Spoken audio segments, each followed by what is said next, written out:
హైదరాబాద్లో ఈసారి పతంగ్ ఎగిరేనా? హైదరాబాద్ పార్లమెంటు నియోజకవర్గంలో బీజేపీ, మజ్లిస్ పార్టీల ప్రతివ్యూహాలతో ఇక్కడ రాజకీయాలు వేడెక్కాయి. గతంలో వరుస విజయాలతో మజ్లిస్ కంచుకోటగా ఉన్న హైదరాబాద్ నియోజకవర్గంలో అసదుద్దీన్ ఓవైసీకి ఈసారి ప్రత్యర్థి నుంచి బలమైన పోటీ ఉంటుందని రాజకీయ పరిశీలకులు భావిస్తున్నారు. ఎందుకంటే ఇటీవల జరిగిన అసెంబ్లీ ఎన్నికల్లో నాంపల్లి, యాకుత్పురా నియోజకవర్గాలలో ఏఐఎంఐఎం గట్టి పోటీని ఎదుర్కొంది. మజ్లిస్ యాకుత్పురా అభ్యర్థికి ఎంబీటీ నాయకుడు అమ్జదుల్లా ఖాన్ గట్టి పోటీ ఇచ్చి కేవలం 878 ఓట్ల తేడాతో ఓడిపోయారు. నాంపల్లిలోనూ కాంగ్రెస్ పార్టీతో హోరాహోరీ పోరు సాగింది. దీంతో లండన్లో బారిస్టర్ న్యాయవాద కోర్సు చదివిన అసదుద్దీన్ ఈసారి ఎన్నికల్లో మరోసారి తన సత్తా చాటేందుకు కొత్త వ్యూహాలతో సమాయత్తమవుతున్నారు. అసెంబ్లీ ఎన్నికల ఫలితాలు వెలువడిన వెంటనే మజ్లిస్ నాయకత్వం లోక్సభ ఎన్నికల ప్రచారానికి దిగింది. హైదరాబాద్ పార్లమెంటరీ నియోజకవర్గంలో ఆ పార్టీ నాయకులు వరుసగా అభివృద్ధి పనులు ప్రారంభించారు. అభివృద్ధి పనుల పురోగతిని సమీక్షించడానికి నిరంతరం తనిఖీలు చేస్తున్నారు. పార్టీ ఆవిర్భావ దినోత్సవం రోజు మార్చి 2వ తేదీని పార్లమెంటు ఎన్నికలకు పార్టీ కేడర్ను సమాయత్తం చేసేలా మలుచుకునేందుకు మజ్లిస్ సమాయత్తమవుతోంది. శనివారం పాత నగరం నలుమూలల నుంచి ర్యాలీలు చేపట్టి హైదరాబాద్లోని దారుసలాంలో తన బలాన్ని చాటుకోవాలని మజ్లిస్ నిర్ణయించింది. త్వరలో జరగనున్న సార్వత్రిక ఎన్నికలను దృష్టిలో ఉంచుకొని ఆవిర్భావ దినోత్సవం కీలకమైన ఘట్టంగా ఆ పార్టీ పరిగణిస్తోంది. మజ్లిస్ పార్టీ కంచుకోట అయిన హైదరాబాద్ పార్లమెంటు నియోజకవర్గంలో పాగా వేయాలనే లక్ష్యంతో కమలనాథులు వ్యూహాలు రూపొందిస్తున్నారు. హైదరాబాద్ స్థానాన్ని అమిత్ షా ప్రతిష్టాత్మకంగా తీసుకొని ఈసారి అసదుద్దీన్ కట్టడి చేయాలని నిర్ణయించారు.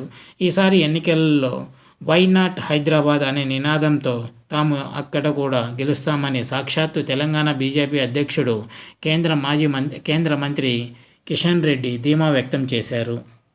హైదరాబాద్ పార్లమెంట్ ఎన్నికల్లో మజ్లిస్ అభ్యర్థి అసదుద్దీన్ ఓవైసీని ఓడిస్తామని బీజేపీ ప్రకటించింది. దీనిలో భాగంగా అసదుద్దీన్పై బలమైన హిందూ అభ్యర్థిని ఎన్నికల బరిలోకి దించాలని నిర్ణయించారు. హిందూ ఓట్లను ఏకపక్షంగా రాబట్టగలిగే అభ్యర్థిని ఈసారి పోటీ చేయాలని బీజేపీ నేతలు యోచిస్తున్నారు. గోషామాల్ అసెంబ్లీ నియోజకవర్గంలో హ్యాట్రిక్ విజయాలు సాధించిన రాజాసింగ్ను బీజేపీ ఎంపీ అభ్యర్థిగా పోటీ చేపిస్తే ఎలా ఉంటుందనే అంశంపై కమలనాథులు సర్వే కూడా జరిపారు. హైదరాబాద్ ఎంపీ సీటును ఈసారి కైవసం చేసుకుంటామని ఆదిలాబాద్ బీజేపీ ఎమ్మెల్యే పాయల శంకర్ ఫెడరల్ తెలంగాణకు చెప్పారు. హైదరాబాద్ పార్లమెంటు స్థానంలో ఎవరికి వారుగా వేరువేరుగా ఎన్నికల్లో పోటీ చేస్తే మజ్లిస్ పార్టీ అభ్యర్థి విజయం సునాయాసమవుతుందని భావిస్తున్నారు. హైదరాబాద్ పార్లమెంటు నియోజకవర్గంలో అన్ని రాజకీయ పార్టీలు సొంతంగా ఎన్నికల్లో పోటీ చేసేందుకు సమాయత్తమవుతున్నాయి. ఈ స్థానం నుంచి భారతీయ జనతా పార్టీ, కాంగ్రెస్, భారత రాష్ట్రీయ సమితి, మజ్లిస్, బచావో తెహ్రీక్, ఎంబీటీలతో ఏఐఎంఐఎం పార్టీ అభ్యర్థులు బరిలో నిలిస్తే పంచముఖ పోరు ఉంటుంది. పంచముఖ పోరులో హిందూ ఓట్లను ఏకీకృతం చేసేలా బలమైన అభ్యర్థిని రంగంలోకి దించితే బీజేపీకి కూడా విజయావకాశాలుంటాయని ఆ పార్టీ నేతలు భావిస్తున్నారు. దీనికోసం గట్టి వ్యూహాలు రూపొందిస్తున్నారు. ఈసారి పాత బస్తీలో బీజేపీ విజయం కోసం గట్టి ప్రయత్నం చేస్తుందని, హిందూ ఓట్లు ఏకీకృతం అయితే ఆ పార్టీ అభ్యర్థికి కూడా విజయావకాశాలు ఉన్నాయని హైదరాబాద్ నగరానికి చెందిన సీనియర్ జర్నలిస్ట్, ఆర్ఎస్ఎస్ క్రియాశీల సభ్యుడు గొన్నె రాజేంద్ర ప్రసాద్ ఫెడరల్ తెలంగాణకు చెప్పారు. హైదరాబాద్ పార్లమెంటు నియోజకవర్గంలో మజ్లిస్ పార్టీ వరుస విజయాలతో ఆ పార్టీకి కంచుకోటగా మారింది.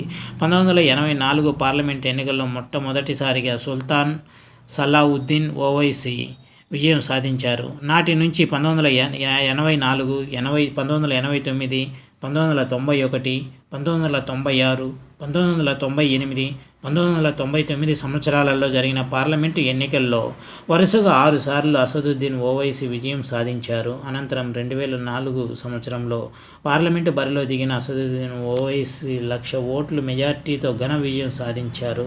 అనంతరం 2009, 2014, 2019 సంవత్సరాలలో జరిగిన పార్లమెంట్ ఎన్నికల్లో అసదుద్దీన్ ఓవైసీ ఎంపీగా విజయం సాధించారు.